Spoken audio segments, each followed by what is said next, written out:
que vous avez trouvé le gourou.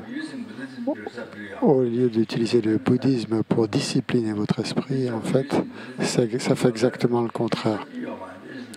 Au lieu d'utiliser ce que vous apprenez pour soumettre votre esprit, vous utilisez votre esprit, le bouddhisme, pardon, pour créer du karma négatif. Vous utilisez le bouddhisme pour vous plaindre. Et en fait, vous utilisez le maître comme un moyen de renaître dans les enfers pendant des millions d'arts cosmiques. Sinon, voilà. Si vous ne pratiquez pas bien le lamrim, c'est ce qui va se produire, en fait.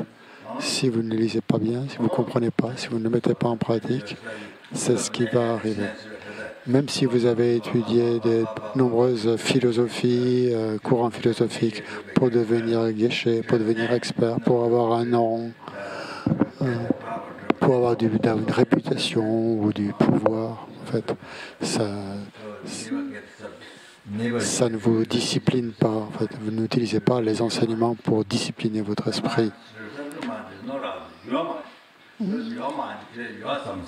En fait, le samsara, c'est votre esprit qui le crée. Le nirvana, c'est pareil, c'est votre esprit qui le crée. L'éveil, c'est votre esprit qui le crée aussi.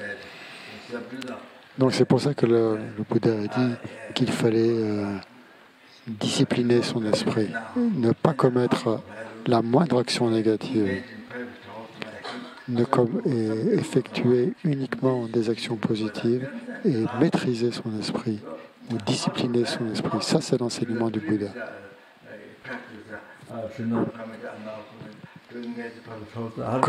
Comment non, pour toutes les pratiques précédentes, comment les faire pour qu'elles soient vertueuses, c'est en maîtrisant votre esprit. C'est le résumé, en fait, de toutes les pratiques dans lesquelles il faut s'engager. Donc, c'est la phrase la plus importante qui existe. Il faut que vous y mettiez votre cerveau là-dedans, que vous compreniez à fond. Donc on récite souvent cette phrase dans les enseignements, que l'enseignement du Bouddha, c'est de discipliner son esprit. Mais ça, il faut comprendre. C'est ça l'instruction principale du Bouddha. C'est ça le bouddhisme, c'est discipliner son esprit. C'est contrôler son esprit, soumettre son esprit. On récite ça tout le temps, mais on n'y pense pas. On ne pense pas à sa signification. Et c'est un gros problème. Vous récitez des mots, mais vous n'y pensez pas. Et voilà où est le problème. Vous récitez des mots, mais vous ne réfléchissez pas à leur sens. Therefore, the previous subject is the last word in the hymns of the experience of the great Patrick. Donc, voilà ce que dit l'ode de réalisation de Lama Tsongkhapa. Questions of this life. Quel que soit l'ensemble, le nombre de vies futures, quelles que soient les vertus donc, que l'on accumule, et quelles que soient les vies futures. Donc,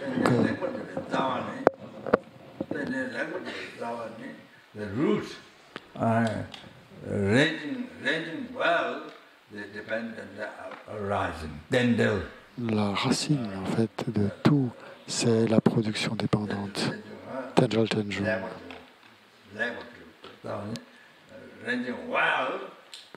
The auspicious depend arising.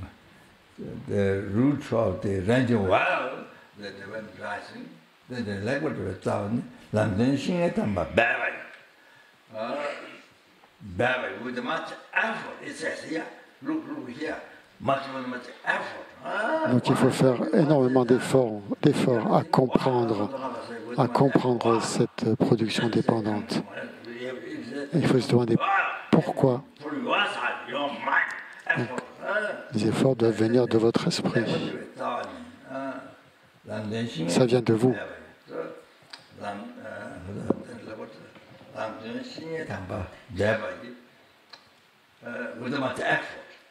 Y consacrer de nombreux efforts.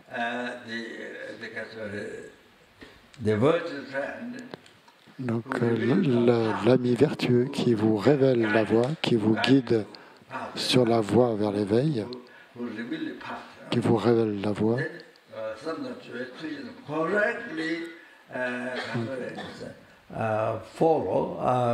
il faut le suivre correctement,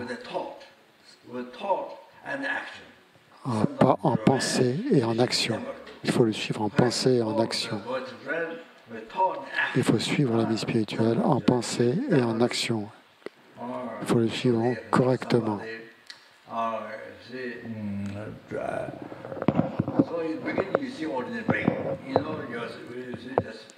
Au début, on voit un être ordinaire. On voit avec plein d'erreurs. Mais comme vous avez fait une connexion avec le Dharma, ce que le Bouddha a expliqué dans les enseignements des sutras et du tantra, donc ceux qui ont actualisé la voie du Lamrim, c'est par leurs efforts. C'est grâce à leurs efforts.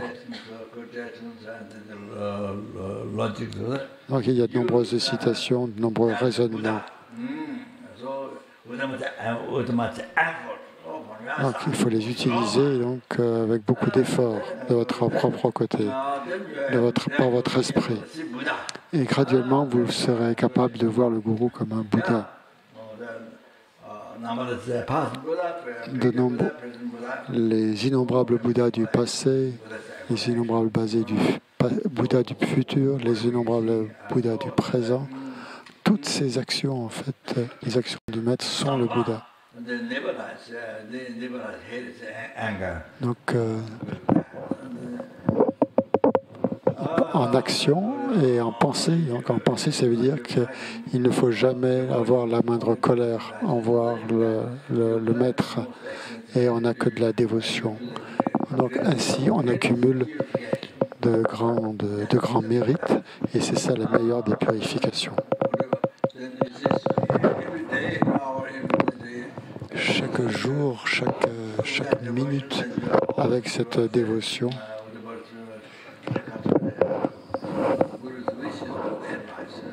donc on peut toujours suivre les conseils du maître.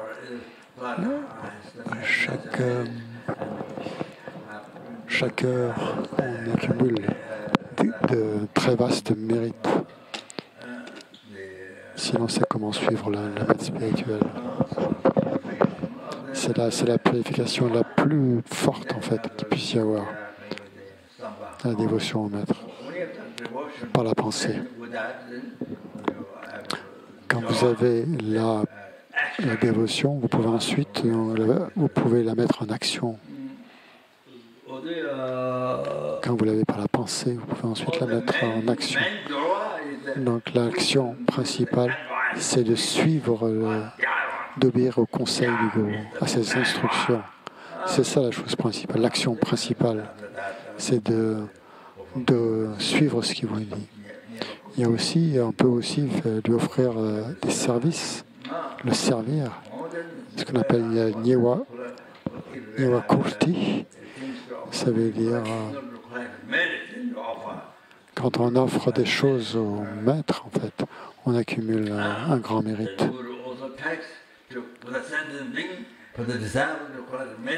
Donc le gourou, il accepte ce que vous lui offrez aussi pour vous permettre d'accumuler du mérite, pour permettre aux disciples de créer du mérite. Donc il accepte l'offrande du disciple pour lui permettre de créer du mérite. Il y en a qui acceptent, il y en a qui rendent ce qu'on leur offre. Mais en fait, peu importe.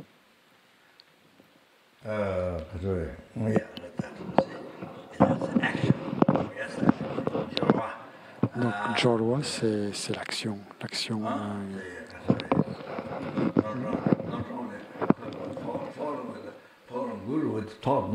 C'est pas ce que suivre un gourou, le maître, on doit le suivre en action et en pensée et en action. Pas seulement en pensée, mais aussi en action. Donc, c'est le sens de. On dit Sampa dans Jorwa. Penser, en pensée et en action. Donc, vous devez comprendre ce que ça veut dire. Milarepa, par exemple, qui lui n'avait rien du tout, il n'avait rien. Donc, il est allé voir Marpa parce qu'on lui avait. C'est son lama qui lui avait enseigné la magie noire, donc, qui lui a dit que si vous voulez pratiquer le Dharma, il fallait qu'il aille voir Marpa. Alors il est allé voir Marpa. Il lui a demandé des enseignements, mais il n'avait rien à lui offrir. Il lui a demandé donc le gîte et le couvert, en fait. Il a demandé à Marpa de l'héberger.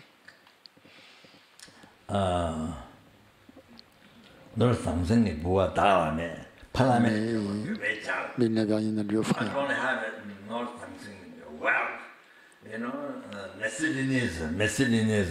Je n'ai pas de richesse, je n'ai pas toutes sortes de richesses à offrir, je n'ai rien.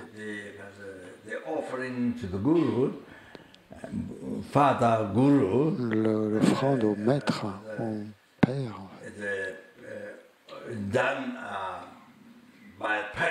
et c'est l'offrande de la pratique. C'est ce que dit Milarepa. C'est ce qu'il a offert à Marpa. Comme il n'avait rien d'autre à lui offrir, il lui a offert sa pratique. Puis, plus tard, donc, il lui a offert un récipient en cuivre. On dit que quand il pratiquait Milarepa, donc il n'avait rien à manger, et seulement des orties. Il n'y avait pas de sel, pas d'épices, pas de. Donc il faisait bouillir ses orties dans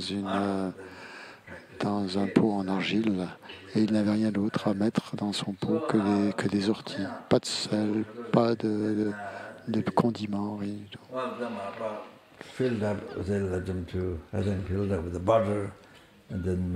Donc il y a des différents lieux sacrés où Milarepa a pratiqué dans des grottes. Donc Marpa lui a. Marpa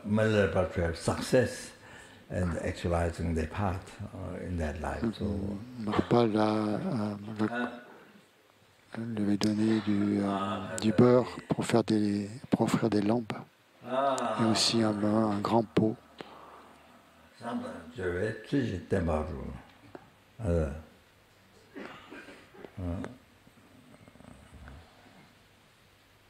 Et ça a été très auspicieux en fait pour Milarepa. Ça lui a permis d'actualiser la voix. Donc avec beaucoup d'efforts, l'ami vertueux qui révèle la voix, il faut le servir avec de grands efforts de votre côté. C'est pas les autres qui doivent le faire, c'est pas le gourou qui doit faire des efforts, c'est vous.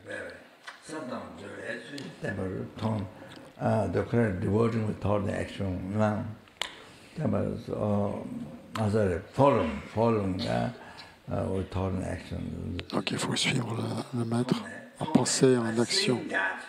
Donc, quand on a compris ça,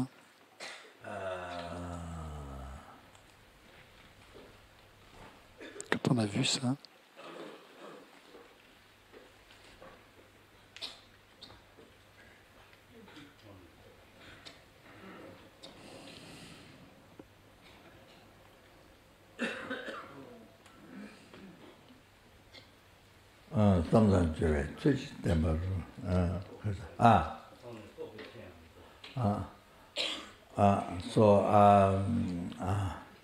So So by seeing that, En voyant cela,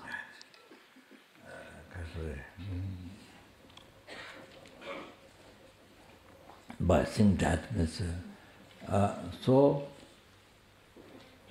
that is the root of the path. C'est la racine de la voie pour l'éveil.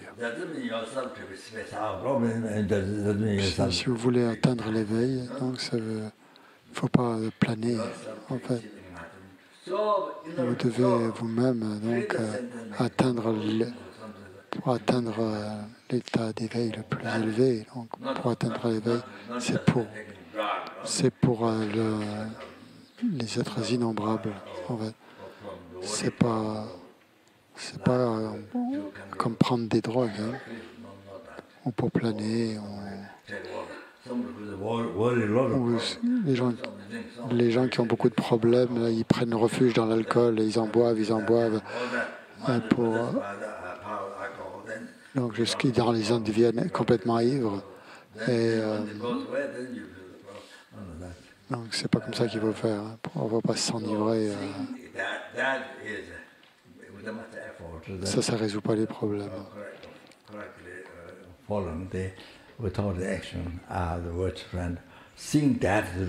Donc la racine de la voie, c'est l'ami spirituel. Tout vient de là. Pour pouvoir atteindre l'éveil, libérer des samsara et les amener à l'éveil, il faut aller à la racine. Et pour la racine, c'est le maître spirituel. Il ne faut pas abandonner, jamais abandonner le fait de suivre le maître spirituel en pensée, en action. Il ne faut jamais abandonner ça. Même en cas de danger, il ne faut pas abandonner. Donc c'est dit dans les sessions du Guru Yoga, c'est une prière incroyable à laquelle il faut vous relier. C'est pas quelque chose qu'on récite comme ça verbalement, blablabla, mais c'est quelque chose à quoi il faut se relier, il faut le ressentir, il faut lui donner vie.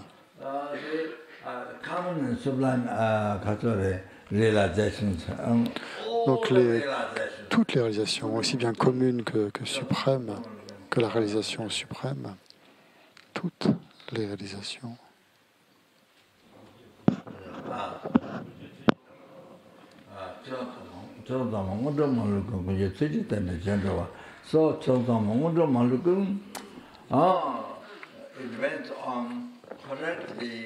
Toutes les réalisations viennent du fait de suivre correctement le sauveur, c'est-à-dire le guide en fait, le sauveur ou le...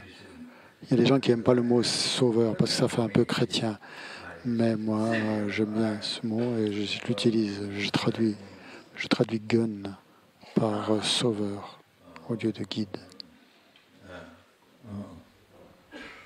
Il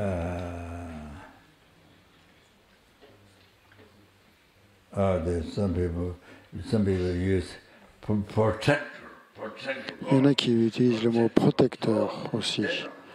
Mais pour gun, oui, bon, ça veut dire protecteur. Et quand vous dites summa aussi ça veut dire protecteur. Mais summa, donc en fait, summa ou gun, ça veut dire, on peut traduire par protecteur.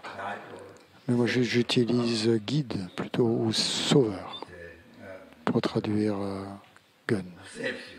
C'est la personne qui vous sauve, qui vous sauve des souffrances de l'océan du samsara. Et dont cette continuité, en fait, n'a pas de début. Vous comprenez? Il vous sauve de ces océans de souffrances samsariques qui sont sans commencement. Donc en voyant ça, donc la strophe de 6 sessions, elle se trouve page 400. Ayant compris que toutes les réalisations suprêmes ou ordinaires résultat protecteur de vous avoir suivi correctement dans le livre de prière. A14. Donc, les réalisations dépendent du fait de suivre correctement le maître spirituel. Donc, voyant cela, fait que j'accomplisse, vous abandonnez votre corps, même au prix de votre vie, malgré tous les dangers. Vous abandonnez.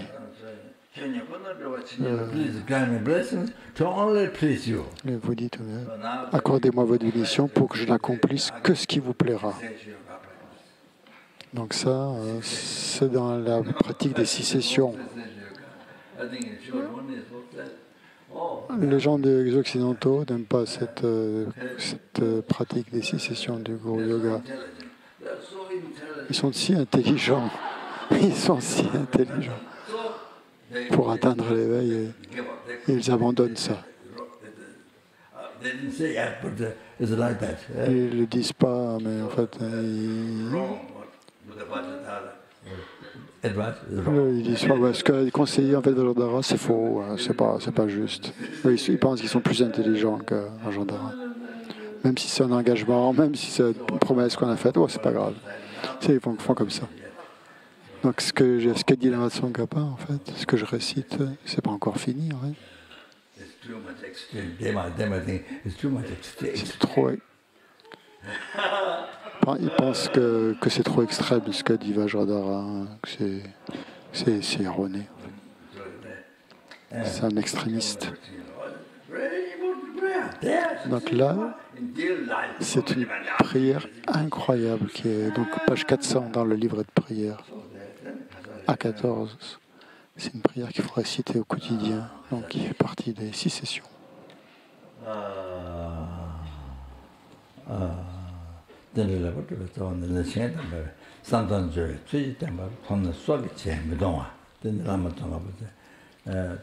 Lama Tsongkhapa dit, même au prix de votre vie, vous ne devez jamais abandonner le maître spirituel et le suivre en pensée et en action.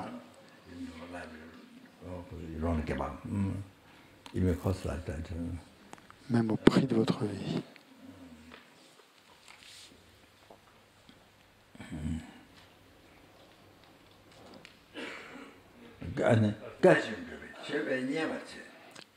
Renonçant totalement à mon corps et même à ma vie, accordez-moi vos bénédictions pour que j'accomplisse ce qui vous plaira.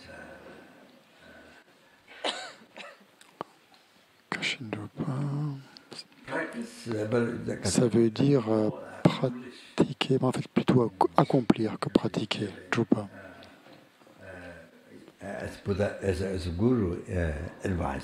Il faut pratiquer donc ce que, comme le maître l'a montré, suivant les conseils du maître, faire exactement, accomplir ses instructions. Et c'est ainsi qu'on fera plaisir au maître grâce à cette offrande de sa pratique, de l'accomplissement, d'accomplir exactement ce que le Bouddha, ce que le Gourou vous a demandé de faire, d'accomplir. Et donc la Tsongkhapa dit, moi le yogi, j'ai pratiqué de cette manière. Et je vous supplie, vous qui cherchez la libération, de pratiquer aussi comme ça. Donc c'est comme ça qu'il a écrit la Tsongkhapa. Donc quand on récite, il ne faut pas le dire comme ça. Le Gourou, maître parfait, qui est le Dharmakaya, qui est le corps absolu. On ne dit pas vénérable,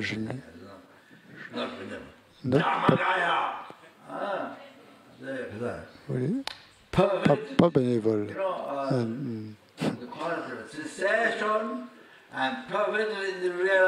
Qui a obtenu donc la qualité parfaite de la cessation et de la réalisation.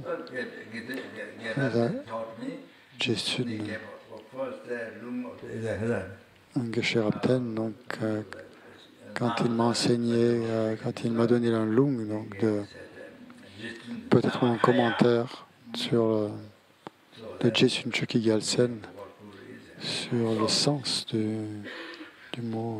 Il a dit que Jetsun, c'était en fait le corps absolu, le Dharmakaya, que c'était vraiment le sens du mot gourou.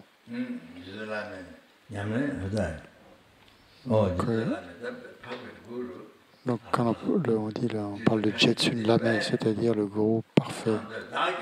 Donc vous, le gourou parfait, vous avez pratiqué ainsi, donc moi qui cherche la libération, je souhaite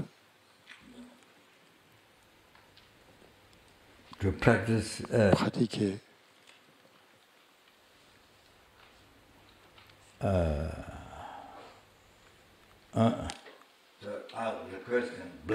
je vous demande vos bénédictions pour pouvoir être capable de pratiquer comme vous.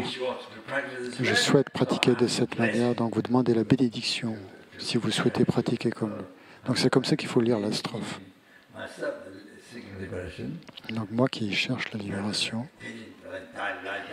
bénissez-moi pour que je pratique comme vous l'avez fait. Yeah, practice this way. So, asking for blessing. So c'est comme ça qu'on demande la bénédiction. Et ça, c'est vraiment quelque chose d'incroyable, incroyablement puissant. C'est un conseil extrêmement riche, extrêmement précieux.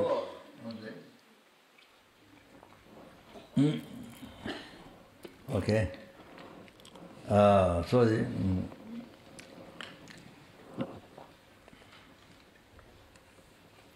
Yeah.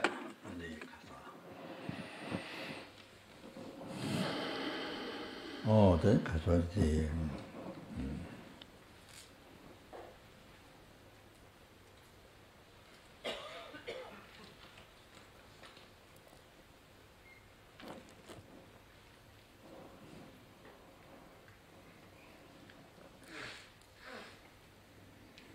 야, 네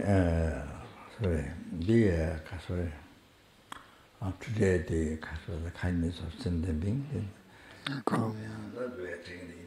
On a parlé donc de la bonté des êtres vivants. Donc quand on prend l'initiation, c'est pour être bénéfique aux êtres, en réalisant donc comment ils ont été bons envers nous, leur bonté et aussi leur souffrance de ces innombrables êtres vivants. Donc il faut penser ainsi donc.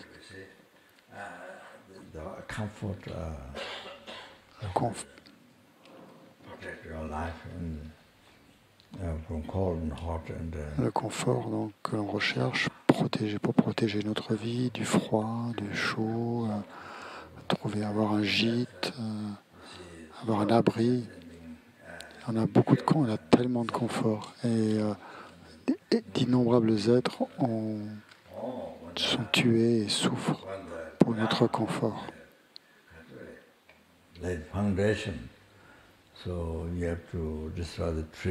Par exemple, quand on veut construire une maison, faire les fondations, donc on détruit des arbres, on détruit la terre, en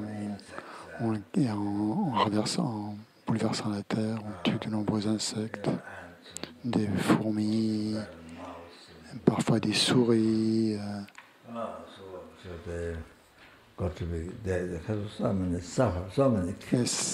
De nombreux êtres sont tués comme ça et souffrent pour le confort donc des êtres humains. Donc, pour construire une maison, donc ce confort, en fait, c'est protection de notre vie. Il est aux dépens des autres. Il est dû à la bonté des autres êtres qui ont souffert, qui sont morts, qui ont été tués pour notre confort. À Bangalore, quand les moines UN, just I think. But, Je pense qu'il y avait une Assemblée générale des Nations Unies et so many monks passed away. et en fait,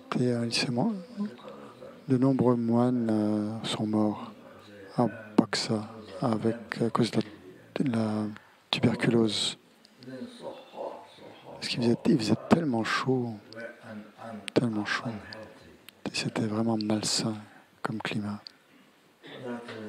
Toute cette chaleur.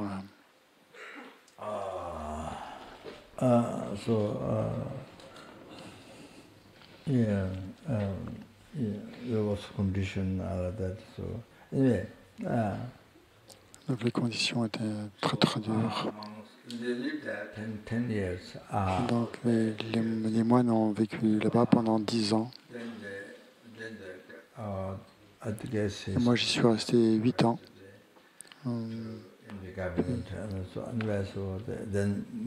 Je pense que Sasanté avait dû demander au gouvernement indien de transférer les moines à Bangalore, dans l'Inde du Sud.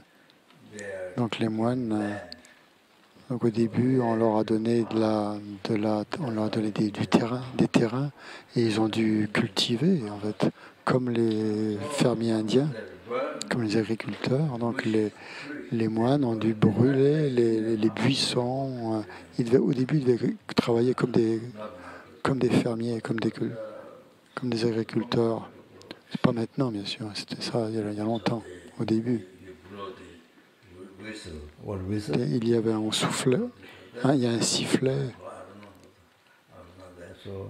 Il sifflait et il courait pour aller travailler.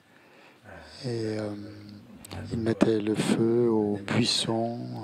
Avant, ils n'avaient jamais fait ça dans leur vie. Mais là, il devait brûler les buissons, il devait creuser la terre.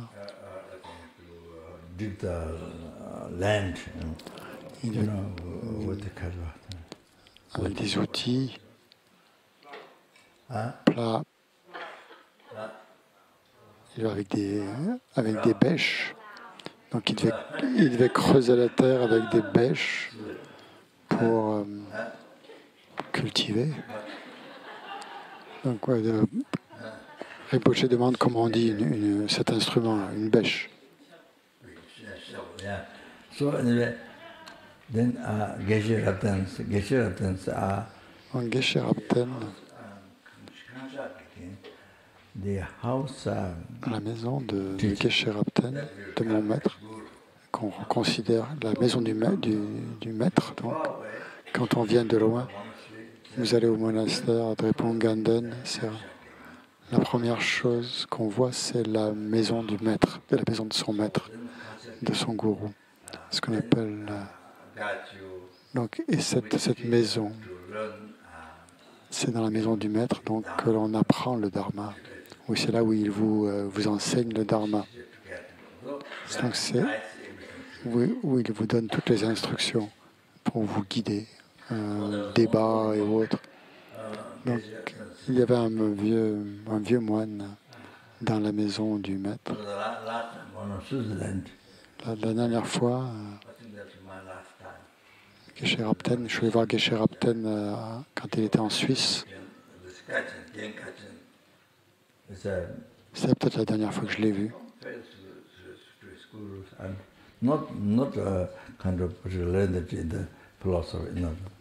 Donc il avait une grande foi dans son maître. Donc il n'apprenait pas vraiment la philosophie, mais il avait un grand cœur. Il récitait donc tout le temps ses prières. Donc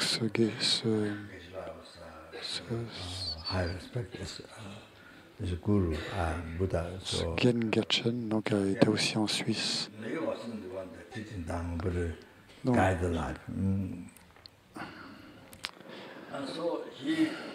it would have to go. So then you see ants, the mouse, Donc quand les moines devaient cultiver la terre, donc tous les moines devaient y aller travailler. Et ils pleuraient les moines parce qu'en creusant la terre, ils tuaient des vers, ils tuaient des fourmis, et ils pleuraient. Ils brûlaient les buissons et j'ai entendu dire que les moines pleuraient parce qu'on leur forçait, on les obligeait à tuer des insectes. Donc ce Gen Kachen,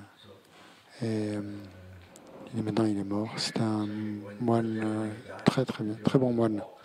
Donc le jour où il est mort, il est allé faire un tour, il est allé se promener et il est revenu. Ils ont fait du thé tibétain et dans un bol en bois.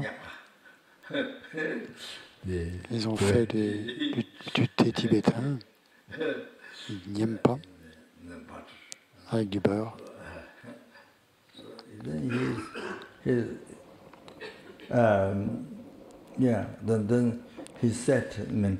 Donc il s'est assis en méditation, et il est en posture de méditation et il est mort comme ça, dans la posture de méditation. Je ne sais pas combien de temps il est resté en posture de méditation. Donc est-ce que c'est quelqu'un qui avait eu une bonne vie? Il n'était pas expert en philosophie, mais simplement il avait un bon cœur, il avait la dévotion pour son maître. Et ça...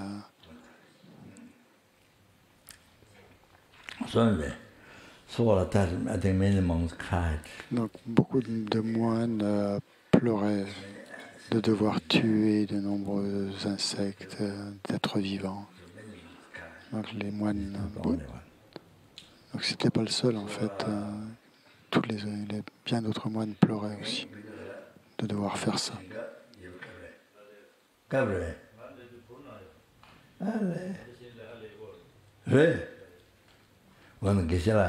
Geshe-la-den était un monastère de Sera. Il vivait dans une tente avant, quand il est arrivé au monastère de Sera, à ce moment-là. Il y en a qui dit que les moines vivaient dans des tentes à ce moment-là.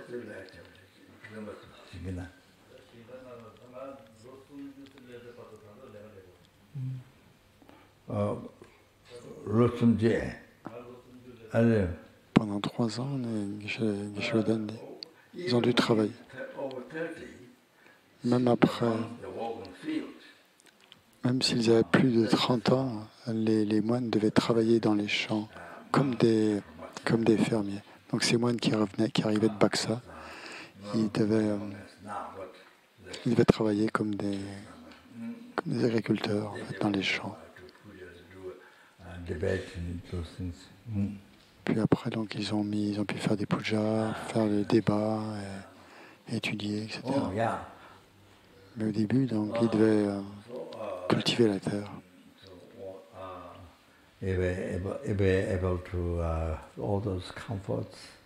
Donc, si on veut du confort, si on veut un gîte, un abri, pour se protéger du froid, pour se protéger de la chaleur, donc tout ça, on le reçoit grâce à la bienveillance, à la bonté d'innombrables êtres qui meurent, qui souffrent, qui meurent pour nous, pour notre confort.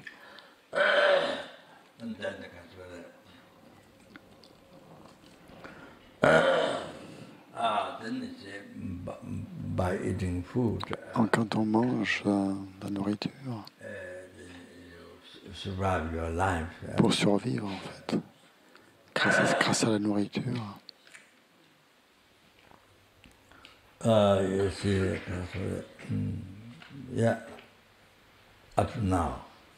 Jusqu'à maintenant, depuis notre naissance jusqu'à maintenant, nous avons survécu. Chaque minute, chaque heure, chaque minute, chaque seconde, en mangeant.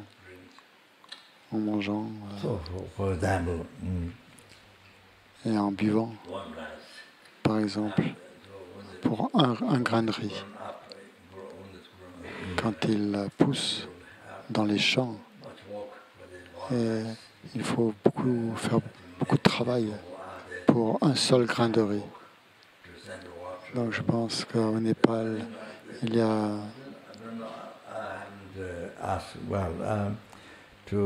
différentes façons d'irriguer le sol. Je n'ai pas vraiment demandé, mais comment planter.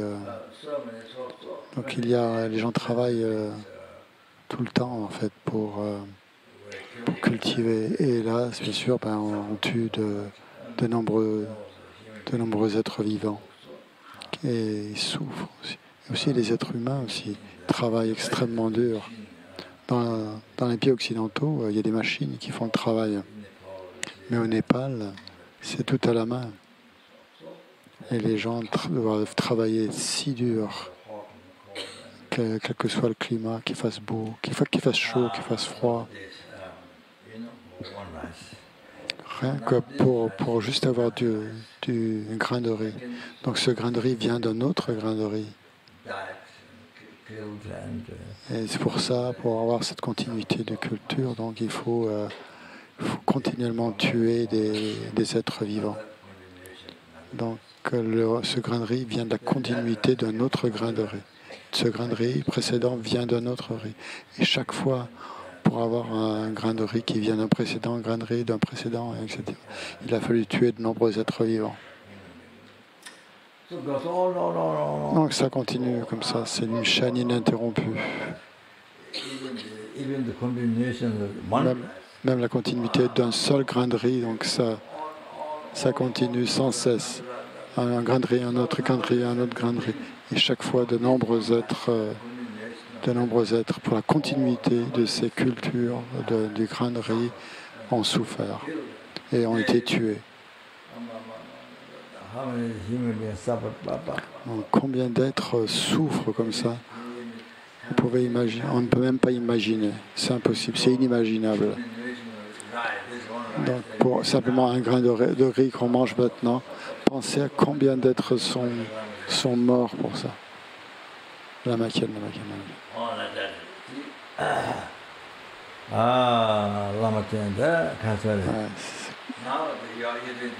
Maintenant, vous pouvez manger une pleine assiette de riz, un plat de riz. Vous imaginez les nombres d'êtres qui ont été tués, qui sont morts pour votre confort. Vous pouvez imaginer. Est-ce que vous pouvez imaginer? Est-ce que vous pouvez imaginer?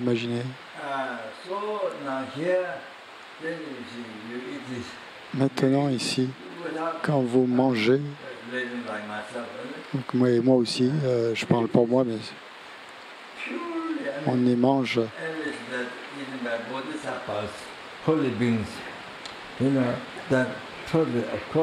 C'est-à-dire que les bodhisattvas donc, qui mangent, qui sont conscients et qui, eux, arrivent en mangeant, ils arrivent à être bénéfiques aux êtres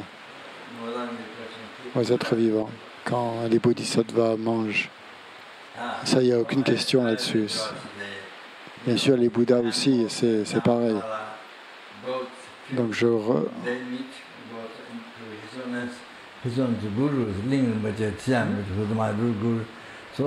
à Dharamsala, il y a aussi de nombreux des chèvres, des moutons qui sont tués. Et par exemple, Sasante, c'est aussi le maître de Sasante, Ling Rinpoche, Trijang Rinpoche, qui est mon gros racine. Je me réjouis parce que je sais qu'il priait pour les animaux qui souffraient et qui étaient tués pour la nourriture.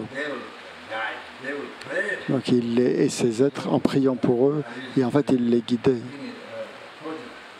Et ils étaient en fait fortunés, ces êtres, de pouvoir recevoir les prières de ces maîtres, ces bodhisattvas. Mais vous, on mange seulement pour notre seul bonheur. Rien d'autre que notre seul bonheur. C'est juste pour mon bonheur. Donc un nombre incalculable d'êtres a souffert pour chaque grain de riz. Mais nous, ce à quoi on pense, c'est notre bonheur, prolonger notre vie, notre survie. Et bien sûr, le vrai je, le vrai moi, qui même s'il n'est pas là, en réalité il n'est pas là. On ne peut pas le trouver des orteils jusqu'au sommet de la tête, on ne le trouve pas. Hein, il n'existe pas. C'est une hallucination complète. Donc quand vous, en mangeant donc si vous n'êtes pas, si vous n'utilisez pas votre vie pour être bénéfique aux êtres vivants, pour être bénéfique aux autres,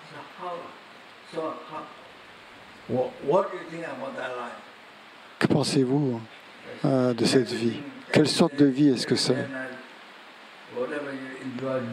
Tout ce que vous consommez au quotidien, chaque jour, chaque nuit, tout ce que vous mangez, tout ce que vous buvez, c'est toujours avec l'égoïsme, avec un esprit égoïste.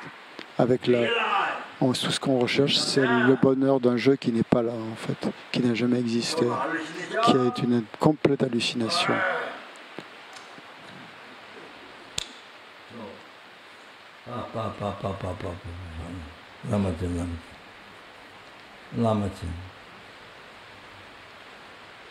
So, you see, from the side, donc, du point de vue, du côté d'innombrables êtres vivants qui ont souffert, et des gens aussi qui ont souffert. Donc, quand on mange ce riz, on ne le mange qu'avec notre chérissement, le chérissement de soi.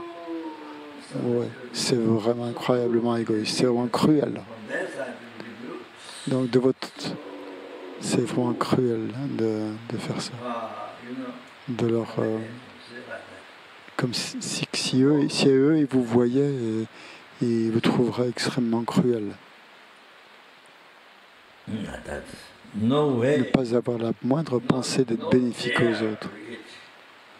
Comment peut-on oser manger seulement pour son propre bonheur, seulement pour sa propre santé? Comment peut-on oser faire ça?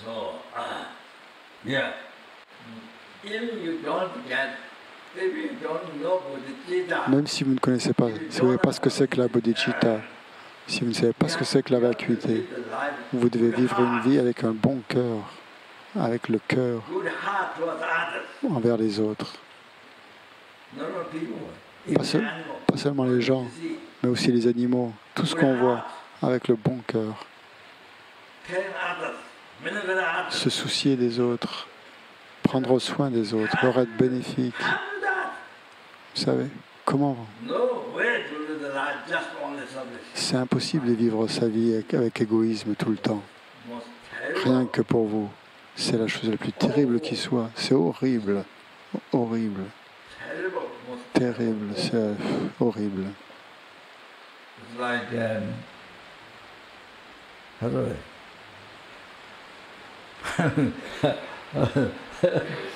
It's kind of worse than caca.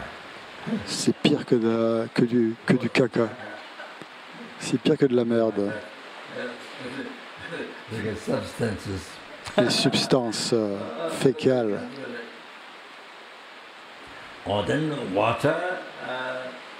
Et l'eau aussi. Pour les légumes. Dans les champs, donc il y a de nombreux animaux, et il y a des vers, et il y a toutes sortes d'insectes.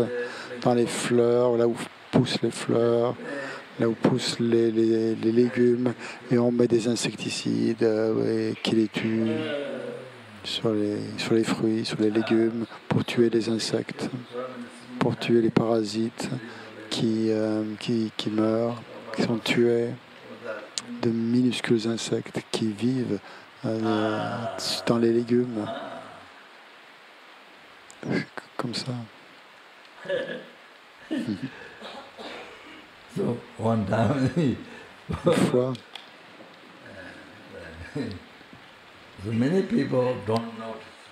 de nombreuses personnes n'en sont pas aperçues. Une fois, donc, pendant que je déjeunais à Boston, dans la maison de campagne de Tim. Donc il a un jardin, donc il avait préparé le repas. Donc c'est un jardinier, il avait ses salades qui venaient de son jardin. Donc, il y avait son ami Bob qui était là aussi, son grand ami Bob. Il mangeait.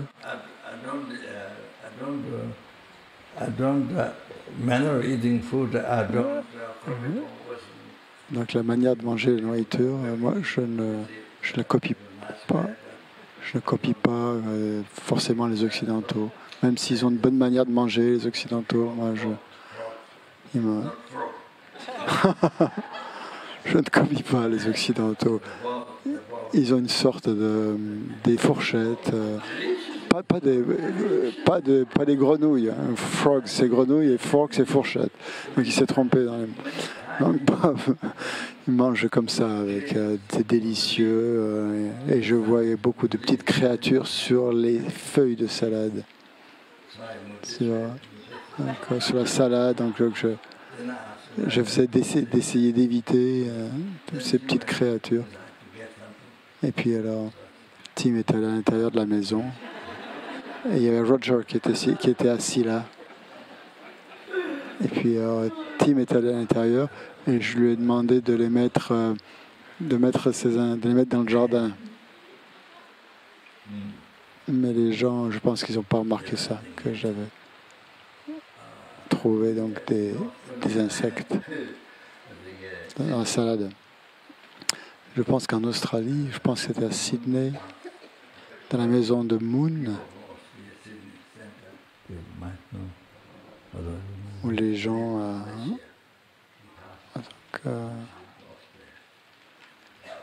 Moon.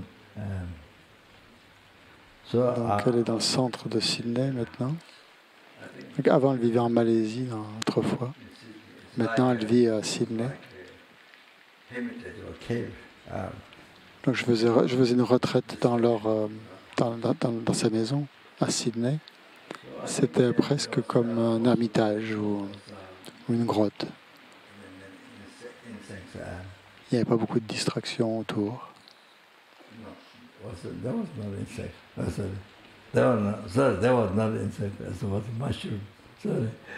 Il y avait donc des légumes avec de nombreux insectes. Désolé, non, c'était pas des insectes en fait, c'était des champignons. Des champignons noirs. Donc tous les jours, il mettait des champignons noirs dans sa... C'était sa mère qui lui avait conseillé de faire ça, que c'était très, très bien, que c'était très sain. Mais en fait, non, il n'y avait pas d'insectes. Il y avait des insectes. Il n'y avait pas d'insectes, non. Mais elle allait dans la cuisine. Elle était dans la cuisine pour faire quelque chose. Et j'ai demandé à Roger de les mettre à l'extérieur pour les oiseaux. Mais je pense qu'elle a dû le remarquer quand même, que je les avais mis dehors pour les champignons, là, pour nourrir les oiseaux. Mais il n'y avait pas d'insectes. Elle n'a rien dit en tout cas. Bon, peut-être qu'elle a remarqué ou pas, je ne sais pas. Ce que je dis.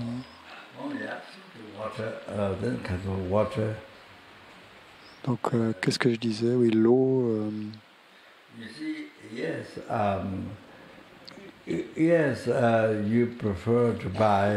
Oui, bien sûr, vous préférez acheter la nourriture bio, mais qui n'ont pas été, il n'y a pas eu d'insecticides. Mais si vous ne l'avez pas bien, les légumes, alors il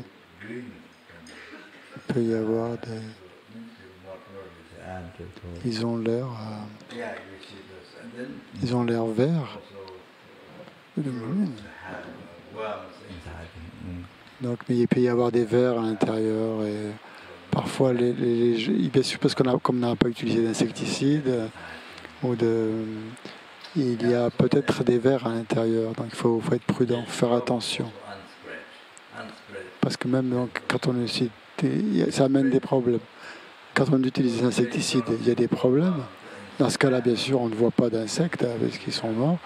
Mais aussi, il y a des problèmes quand on n'utilise pas quand on utilise l'insecticide et quand on n'utilise pas. Il y a des problèmes dans les deux cas. Donc je me suis demandé si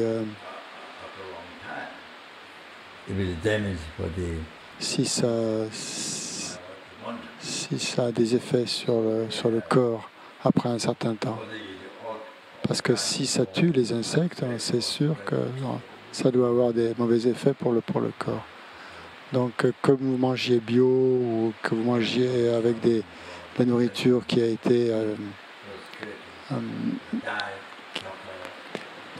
qui a reçu des pesticides, donc, en fait, c'est que il y a des créatures qui meurent, qui souffrent. Donc, dans l'eau aussi, il y a de nombreuses petites créatures minuscules que l'on ne voit pas. Des microbes. Donc, quand on fait bouillir l'eau aussi, on les fait bouillir. Donc, en fait, notre bonheur, en fait, il dépend, notre survie, en fait, au quotidien, à chaque heure, à chaque minute, à chaque seconde, elle dépend de la bonté des êtres, d'innombrables êtres. Oh, so much by suffering, being killed, and no other way to survive us without them. Il n'y a pas d'autre manière de survivre qu'en tuant des êtres. C'est vraiment triste, que tant d'êtres souffrent, sont tués, et que de nombreux êtres des êtres humains créent du karma négatif. Dans les vêtements aussi. Avec la soie, les vêtements en soie. Il y a donc les vers à soie qui, j'ai entendu qu'on on les faisait bouillir dans de l'eau bouillante et pour attirer la soie. Quelle souffrance pour avoir juste pour avoir des beaux vêtements en soie. Ce qu'on fait endurer aux êtres.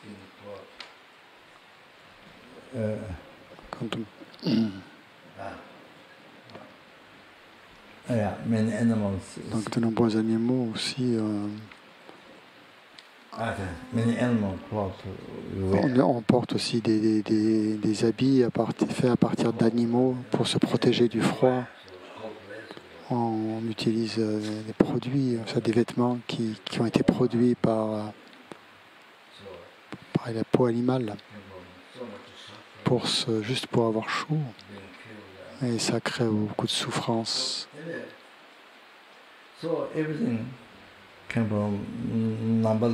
Donc tout vient en fait de la souffrance des êtres qui souffrent, qui sont tués, qui meurent en fait pour notre survie. Et ça c'est tous les jours.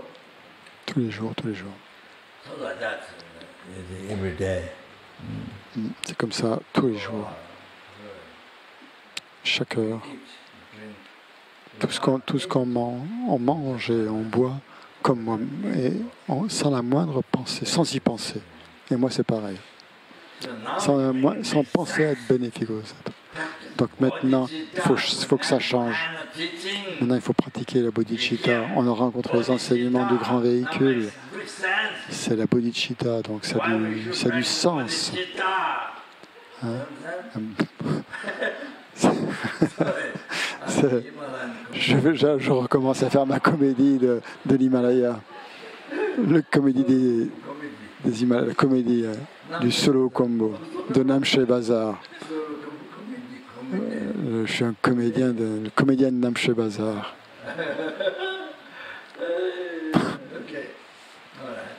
Bon, non, j'arrête.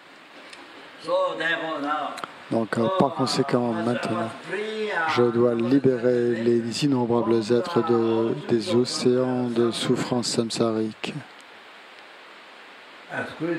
aussi plus rapidement possible et les amener à l'éveil par moi seul. Et c'est pour ça que je dois atteindre l'éveil aussi vite que possible. Et c'est pour ça donc que je vais prendre l'initiation d'Heruka. Donc vous êtes Heruka maintenant.